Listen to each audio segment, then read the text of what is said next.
Sindhi official TV में अवां सभिनी सॼणनि खे भलीकार। सोप सीरियल वेरनि जी वस्ती औरतुनि जे एहसासनि जी तर्जुमान।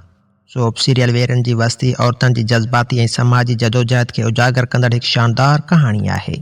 हीउ सीरियल न रुगो औरतुनि जे एहसासनि जी तर्जुमानी करे थो, पर संदनि अरमाननि, तकलीफ़नि ऐं जुस्तजू खे बि चिटाई सां पेश करे थो।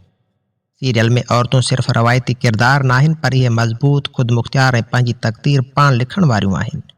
उन्हनि जा एहसास रुगो मोहबत, क़ुर्बानी ऐं सबुर ताईं महदूद नाहिनि, पर मज़ामत, बग़ावत ऐं पंहिंजी सुञाणप जी ॻोल्हा बि हिन कहाणी जो हिसो आहिनि। औरतुनि जा अहम एहसास ऐं मौज़ू हेठि आउं अव्हां खे ॿुधायां थो। नंबर 1, मोहबत ऐं क़ुर्बानी। कहाणी में औरतुनि जा किरदार पंहिंजनि प्यारनि लाइ वॾियुनि क़ुर्बानीनि लाइ तयारु नज़र अचनि था।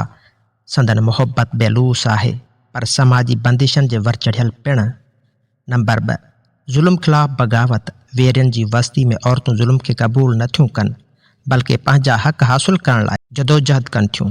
संदनि किरदार मर्दनि जियां मज़बूत ऐं बेखौफ़ नज़र अचनि था।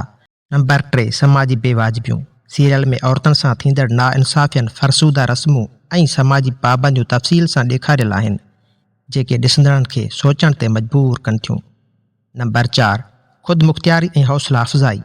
सीरियल औरतुनि खे हिमत ॾिए थो त हू पंहिंजो मुक़दर पाण लिखण जी जुरत रखनि। किरदार सिखनि त आज़ादी ऐं इज़त लाइ विढ़णु ज़रूरी आहे।